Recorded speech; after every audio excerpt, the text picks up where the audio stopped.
Hello and welcome. I'm Tim and this is TimBatSea. Continuing on our safety series, I thought I would do a video on shipboard fires, the event of fire emergencies on board a vessel. Now there's a couple ways I was thinking about doing this, about whether doing it on our boat or doing it on a recreational boat or whatever, and I'm thinking doing it on a recreational boat is so different depending on your circumstances that might be a really tough thing to do. So my plan right now is to just basically tell you some of the things that we do for fighting fires, preventing fires, number one, how we fight them and how we deal with them. So stick around.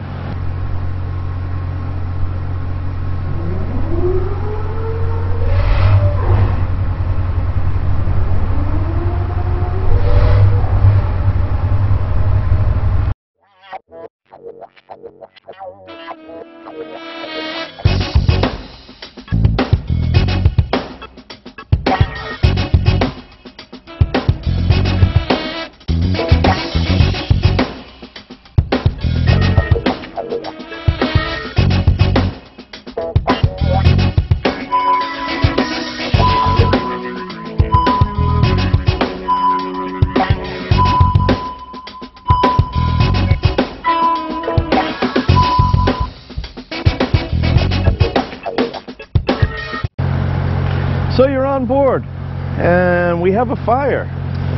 There's a couple things that we need to talk about before we talk about anything, and that's that how do we know we have a fire? So there's a couple things that we need to do. We have an onboard fire alarm system. We have that monitors like any fire alarm system would do. However, it's been my experience that most of the time, long before any of those alarms go off, we as a crew, a good trained crew, should be aware that something is wrong before that happens. And oddly enough, one of the biggest things that we learn that indicates us to a potential problem is our nose. A good boat that's clean, that has been maintained well, is going to have a certain smell.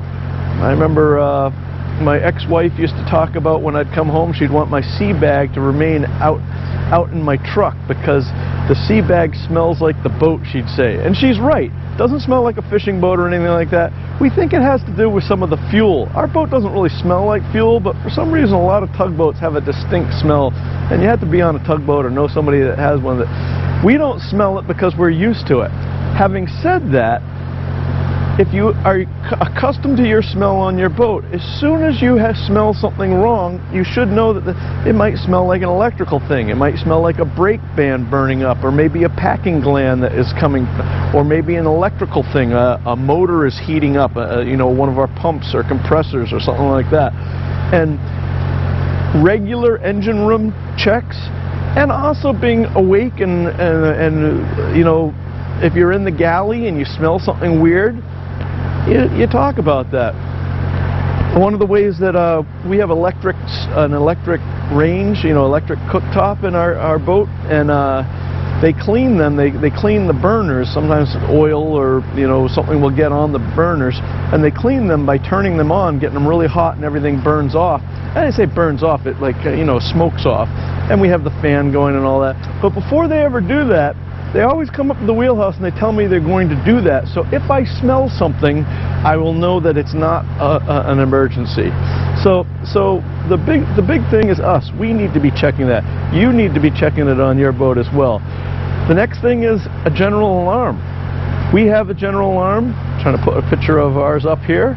Anyway, we ring that general alarm even if we don't know if it's a fire or not, because we need everybody up, because we only have a few literally seconds to fight a fire before things are getting really bad.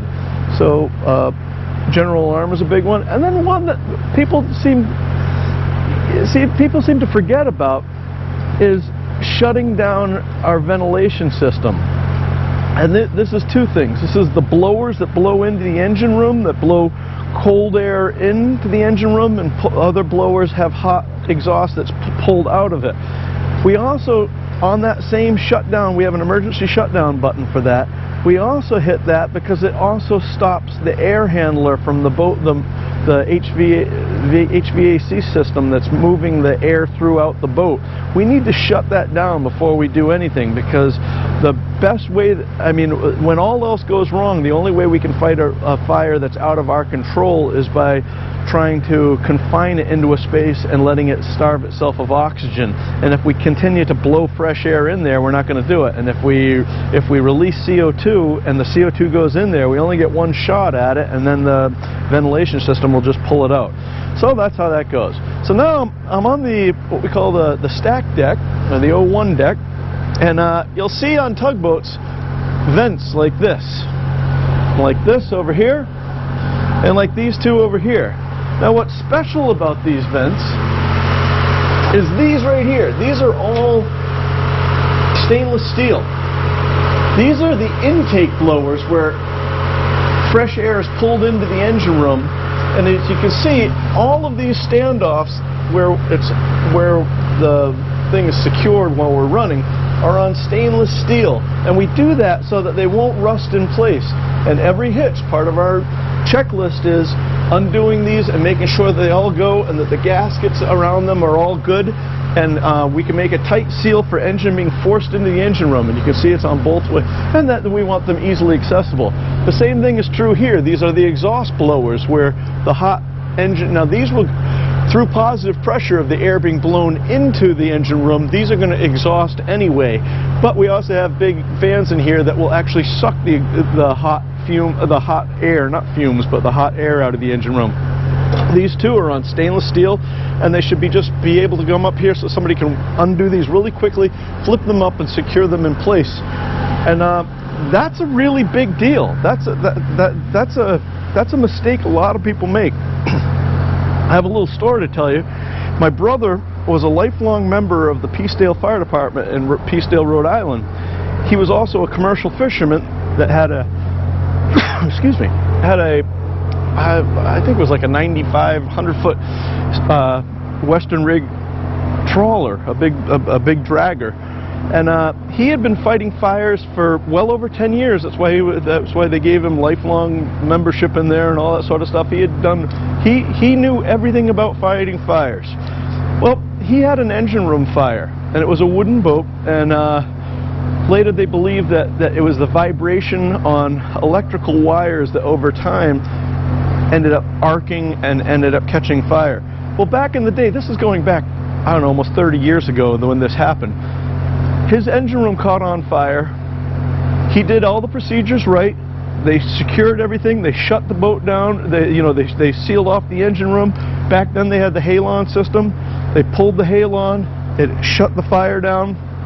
And then he waited. And this is the example, the reason why I'm using my brother's experience here as an example is that this can happen to anybody, whether you're on the fire department or not, whether you're familiar with fighting fires. When things go wrong, your head tends to scramble. Now, I believe, I should really get in touch with him, but I believe they had the engine room sealed for a very, very, very long time. Like over an hour, maybe even 2 hours. Then they decided to open the engine room and do an inspection and that sort of thing. As soon as he opened the engine room, of course, the generator and the main engine, everything's all shut down for a couple hours and all that sort of. There was so much residual heat in the engine room that when he opened the door, it flashed over and he ended up losing the boat. And that's a real good lesson to learn, whether you're on a tugboat or not. Our standing orders, or my standing orders on this boat, is that if we ever have to pull the CO2, we never pull it unless we have the engine, we have the room secure, meaning that the vents are all closed down, the blowing systems are shut down.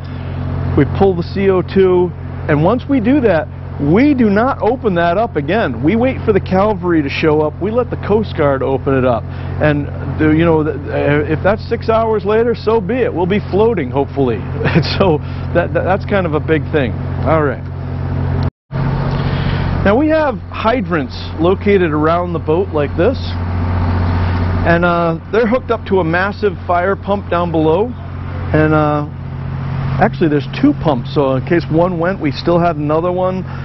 And those are pretty good pumps. and they produce a lot of water, and they're checked regularly, and we have to do all this. Well, oddly enough, that is not what we consider our primary means of fighting fire, and for a very obvious reason, and that's that in a boat fire, putting more water onto the fire may be cooling the fire and maybe putting the fire out, but you're also reducing the stability of the boat, and you don't want to, if you simply sink a boat, the fire is going to go out, but you haven't fixed the problem. So having hydrants might be a good idea, but it's not our primary thing. Now it's going to get noisy because the generator's on, but I'm going to show you what we call our primary means of fighting fires. Alright, so we have a semi-portable fire extinguisher, and it's going to get a little loud in here while I come over, but let me just show you. This right here is a fire extinguisher filled with a powder that is a fire suppressant. It also has this hose, and this hose is long enough to be able to go and fight fires into every space on the vessel.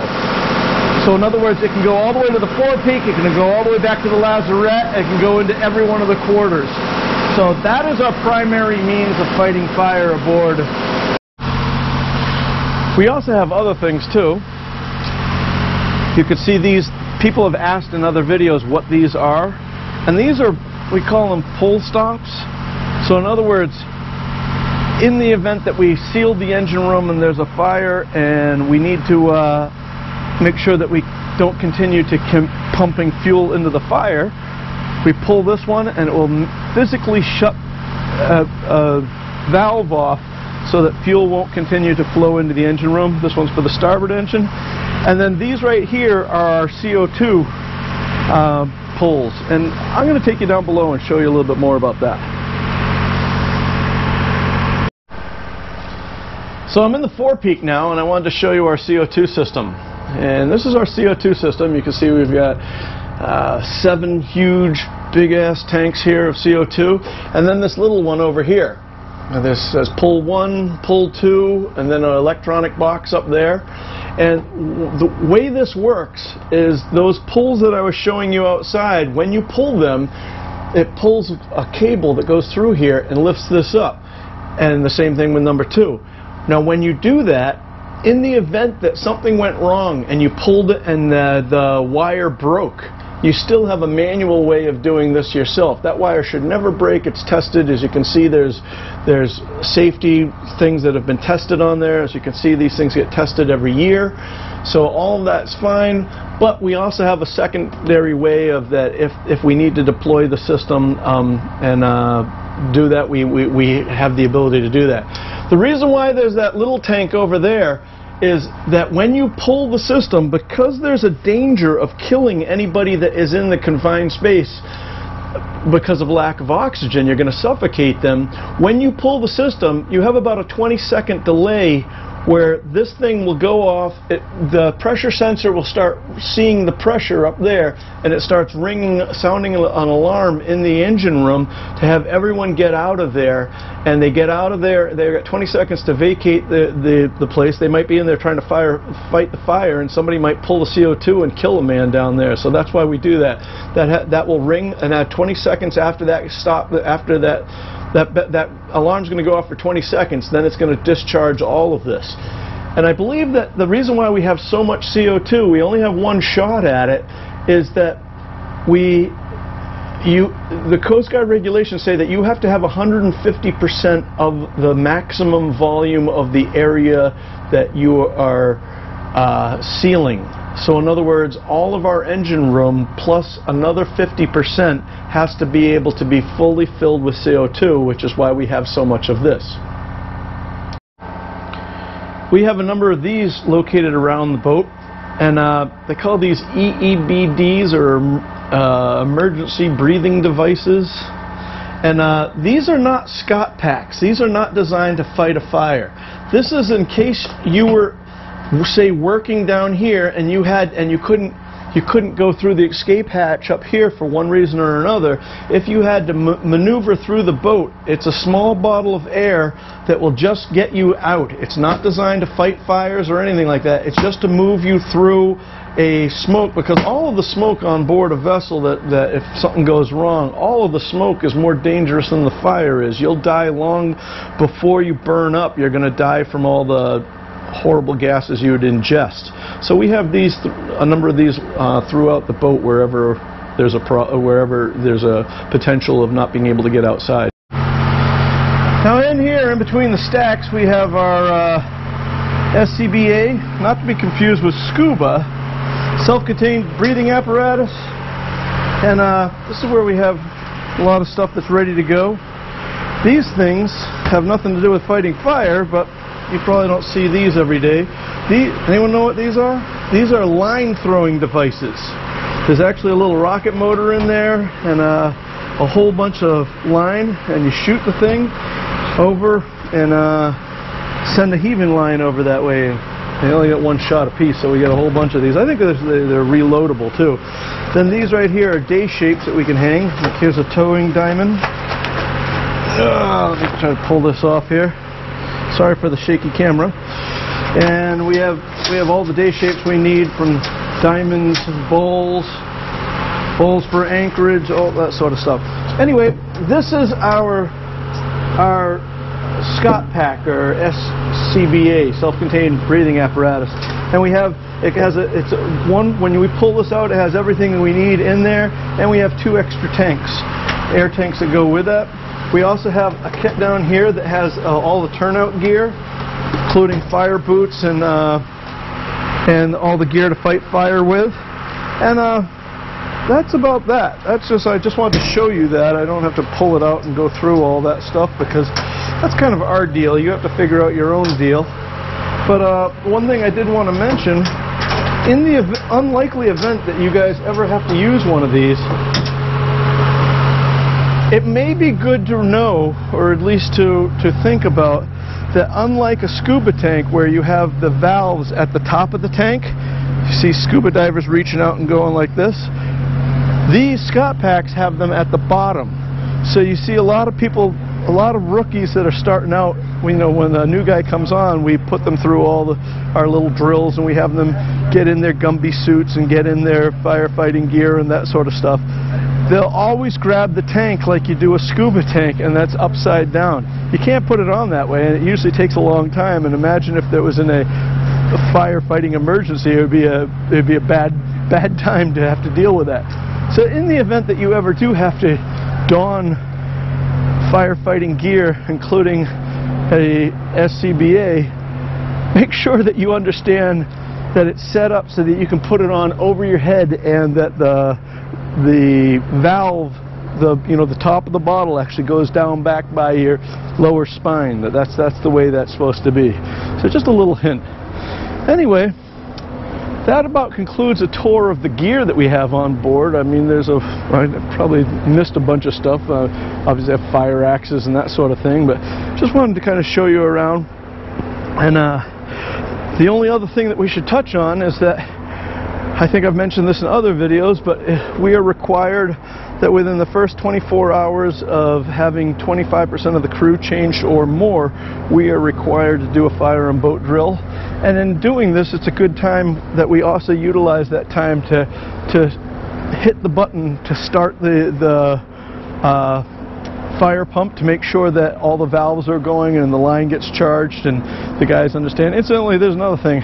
If you guys haven't been to a firefighting class, all firefighting nozzles should be set up the same. And this shouldn't be something that you have to change. If you have bought something that is designed for firefighting, it should be set up this way. First, a Navy nozzle kind of looks like a gun. It's got like a pistol grip on it, and there's a lever on the top that goes like this. The way, if you want to know whether it's opened or closed, the way you know that is if you dragged the hose by that handle, the handle would go forward, and that is off. By pulling the handle back towards you, it opens up the stream. The other thing that you might want to remember too is what we say, left to live, right to fight. So in other words, if you want to fight the fire, you turn the end of the nozzle to the right, and it makes a very tight stream, and you dump a lot of water to knock the fire down.